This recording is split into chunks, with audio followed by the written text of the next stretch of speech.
เดี๋ยวเจ้าพาไปเบิ่งถ้ำที่ใหญ่และลึกที่สุดในประเทศลาวเนาะไปเบิ่งว่ามันสีใหญ่แล้วก็ลึกส่ำใดคลิปนี้มีคำตอบแล้วก็เบิดค่างบประมาณส่ำใดไปปึ๊บบ่มีทริปใดที่ว่าบ่ด่วนทริปนี้ก็อ้ายคอยเรานัดเมื่อวานนี้ตอนสวยเนาะมื้อนี้แล้วก็ตอนนี้ 4 โมงเช้าก็คือไปมาติดตามกันว่าสิฮอดพุ่นจักโมงและสิเบิดงบประมาณเท่าใดเดี๋ยวสิสรุปให้เท่าที่สิเฮ็ดได้เนาะจัดไปตอนนี้เรากลับมาครับคอยฮอดละสิ่งที่ค่อยเกี่ยมได้ก็คือเงินเครื่องนุ่งเสื้อตัวหนึ่งเท่านั้นอีหลีเด้คือไปนะ2 คนนะโอ้ทริปนี้สุดจัดว่ะ 2 คนอีหลี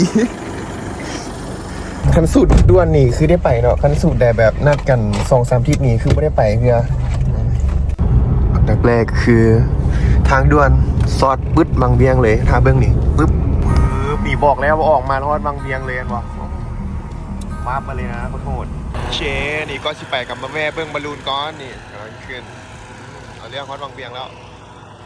หลังจากที่ก่ายเส้นบางเบียงมากับขึ้นมาทางกาสีเลยเด้อมีทางเดียวไปแล้วทางกาสีก็ได้เป็นทางอย่างแล้วก็ทางดินแดงปนเปกันไปแล้วตอนนี้ก็ได้มาฮอดเมืองแมดกันแล้วไปกันต่อตอนนี้ฮอดบ้านเมืองแมดเดี๋ยวเข้าไปบ้านน้ำเฟืองถ้าว่าฮอดตัวเมืองแมดแล้วก็ถามชาวบ้านเอาเด้อว่าทางที่ไปถ้ำมันไปทางไหนเพราะว่ามันบุ้มมีป้ายเลยเส้นทางที่เข้าไปบ้านน้ำเฟืองอะจิประมาณนี้เลยมันบุ้มมีป้ายบอกเลยมันมี Google Map ให้เบิ่งอยู่แล้วก็เน็ตใช้ได้อยู่ดีแดงใช้ได้แล้วก็มีแมปให้เบิ่งแต่ป้ายนี่บอกเลยว่าบุ้มมีต้องได้เบิ่งแมปอย่างเดียวแล้วก็ถามชาวบ้านเอามาฮอดแล้วนี่เอกลักษณ์ก็คือขวาสีฟ้านี่เนาะเห็นขวาสีฟ้านี่ก็คือฮอดแล้วก็สิลองเรืออยู่ลงขวาสีฟ้าแหละเบื้องนี้ติดต่อหาใกล้แล้วก็เราก็เรือมาครับแล้วก็ล่องแม่น้ำตัวนี้แหละไปฮอดถ้ำเบื้องรีวิวมันหลายนะก็เลยฮู้เปิดแล้วบ่ไปกันเลยติ เห็นไปเลยเด้เบื้องรีวิวหลายโพดหลายมันก็จะมาสักสิวะเจ๊นี่ก็เป็นใกล้ที่จะพาเขาไปเนาะมี2 คนเนาะคนนึงแล้วก็คนที่2คนดูแล2 คนนี่ก้อนที่ขึ้นเรือเนาะสำหรับค่าเรือกับแมนบอกเลยว่า800,000เนาะค่าเรือเข้ามา2 คนคนละ400,000ไปอยู่ที่2 คนกับ800,000 1 คนกับ800,000 3-4 คนกับ800,000โอ้ยเวลาหันกันโอ้ที่จริงมันนั่งได้จะโคนว่านั่งได้เป็น4-5 คนมูแดหารกันกระถึกแดสูตรมา5 คนนี่หารกันถึกคนละ100,000ไปนี่อันนี้เขามาที่2 คนแบบมันเบิ้งรวยดีนะก็เลยถึงคนละ400,000นะหลังจากนี้ไปก็จะเป็นการล่องเรือแบบประมาณชั่วโมงกับ20 นาทีเนาะเสื้อสีฮอดถ้ำตอนไปนี้จะซ่าแน่เพราะว่ามันเปลี่ยนการต้านน้ำขึ้นไปตอนนี้เราผ่านไปครึ่งชั่วโมงแล้วเนาะน่าจะฮอดครึ่งทางแล้วไอเอากับชิวเลยแบบเรือมันเหลือนะพื้นที่มันเหลือนะนอนเลยเชดนี่เขากายบ่อนน้ำขุ่นมาแล้วเนาะอันนี้จะเปลี่ยนบ่อนน้ำใสแล้วคิดว่าชี้อย่างซีขุ่นจนฮอดปากถ้ำตลอดโมแมนเด้อมันขุ่นแต่บ่อนมันไหลมาจากปูเนาะมันมาที่ถ้ำมันใสแบบนี้เลยตอนกลับอีชิวไวประมาณเกือบชั่วโมงนึงเนาะเพราะว่าเป็นตอนล่องน้ำลงมามันจะไวขึ้นเนาะเข้าใจป่ะและการล่องเรือนี่นะเขาไปประมาณชั่วโมงนึงนี่นะบางบ่อนมันก็จะเป็นน้ำนิ่งบางบ่อนมันก็จะเป็นน้ำไหลเชี่ยวเพราะว่ามันมีโง่นหินมันจะเป็นบ่อนต่ำๆเนาะแล้วน้ำมันเชี่ยวนะมันก็จะหลายฟิวไปบางเทื่อก็เป็นฟิวซิวๆบางเทื่อก็เป็นฟิวประจนภัยเบิ่งความน้ำเชี่ยวเนาะไอ้ไกด์เพิ่นพาบุกบ่อเนี้ยด้วยความชำนาญของเพิ่นฮอตแน่นอนพูดได้ว่ามันยากดีแหละเสื้อสีฮอตเนาะแบบมันไปตามพลานหินที่นะแบบขึ้นโคตรยากเลยไอ้เพิ่นชำนาญเลยนะเบิ่งเอาสำใจมันตื้นนะละใบพัดต่ำก็หินบอสตอนนี้ใบพัดหายเลยไปซอกอยู่กูเห็นเฉยโอ้ที่ประกอบกันได้คือเก่าวะป่ะนี่ไอ้ใกล้เพื่อนมี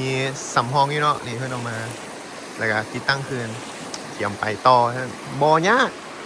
นี่ถ้าเขาลองมาเห็นขวดตัวนี้ก็ถือว่าใกล้ชิฮอดแล้วสำหรับปากถ้ำเนาะตัวจริงโคตรใหญ่แต่เบิ้งโทรศัพท์มันคือน้อยเว้ย ตัวจริงโคตรใหญ่เลยเนาะเขาเบิ่งยูรีวิวก็คือแบบโมใหญ่ไปไหนใดเนาะ แม่น มาฮอดละโถ รถ10ล้อพ่วงเลี้ยวยังได้ โคตรใหญ่เลยสำหรับสิ่งที่ต้องมีแล้วก็เกียบมาก็คือไฟสายเด้ออย่าลืม เดี๋ยวเข้าไปในมืดๆละเราต้องใช้ไฟฉายเพราะว่าแสงไฟบ่ฮอดเนาะอ๋อใหญ่สมัยเบิ่งเอาโอ้ขนินตาแท้แห้งคักเว้ยอยู่ในกล้องเก็บให้ได้ในซ้ำนี้เนาะใครอยากเห็นแท้ๆก็มาคนเท่ว้าวใหญ่กว้างเลยขนาดขี้เหือยรู้สึกว่าเลิกแหงแล้วเลิกแล้วก็กว้างยิบยับยิบยับยิบยับ งามแห้ง ขึ้นเพื่อชีวิตซอดปากทำอีกบอลหนึ่งที่จริงมันมีหลายทำในที่เพื่อนบอกมานะแต่มันซอดไปมาหลายบอลหลายทำแต่เพื่อนที่พาไปแต่ทำเดียวมันมีคนนักสำรวจมาแต่ว่าสำรวจได้โบเบิดและกับโบละเอียดเนาะมันเข้าโบได้แน่มันมีน้ำขังเอียงแน่ต่ำๆนาแหละมันก็เลยสำรวจได้บ่ทัน 100% เทื่อสำหรับถ้ำผาก้าตัวนี้เนาะอันนี้จะเป็นอีกถ้ำหนึ่งที่เราจะลงไปที่จริงมันมีหลายถ้ำเนาะแต่เพื่อนเลือกที่จะพามาถ้ำนี้ปึ๊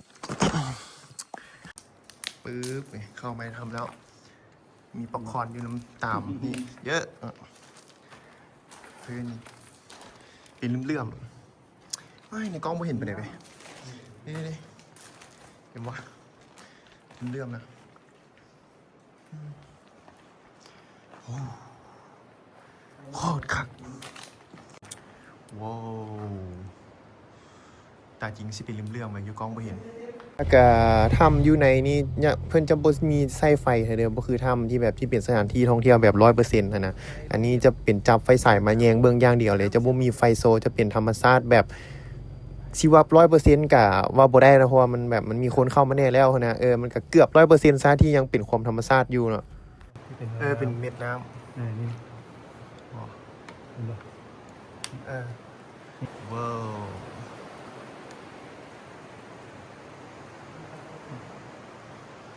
ว่างบ่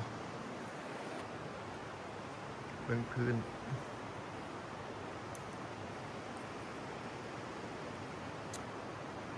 แก้ว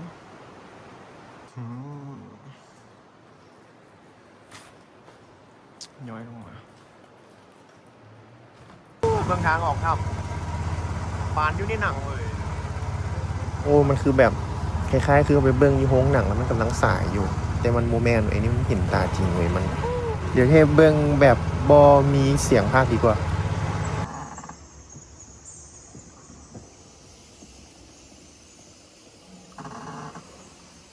โอ้ยมันกระสุดที่บัลลังก์แล้วว่าเมื่อไหร่แล้วมาแวลินน้ำตอนกลับแล้วก็เตรียมล่องเรือลงกลับคืนเลยเด้อตอนนี้ก็คือว่าจบชิปถ้ำผาก้าแล้วอันนี้ก็เดินทางกลับแล้วหน่อยใช้เวลาเดินทางกลับประมาณชั่วโมงนึงเก่าเนาะชั่วโมงใหม่ๆน้อยนึงเรียบร้อยก็จบกันไปแล้วเนาะสำหรับทริปถ้ำผาก้าเนาะสำหรับใครที่อยากตามมากับไก่เมืองเฟืองไก่เมืองเวียงไก่กาสีและชื่อเปลี่ยนบ้านเมืองแมดเด้อบ่อยมาแบบบ้านน้ำเฟืองเมืองแมดเนาะบ่แม่นเมืองเฟืองได้ก็ต่างเป็นการสนับสนุนการท่องเที่ยวลาวแล้วก็กระจายรายได้เข้าสู่ชุมชนชาวไผ่ได้ชาวไผ่มากะเดี๋ยวสิบ้างเบื่อไปก็คอมเมนต์เด้ออยากรู้อย่างกะเมียนมาเดี๋ยวสิตอบให้โอเคตามนั้นสำหรับทริป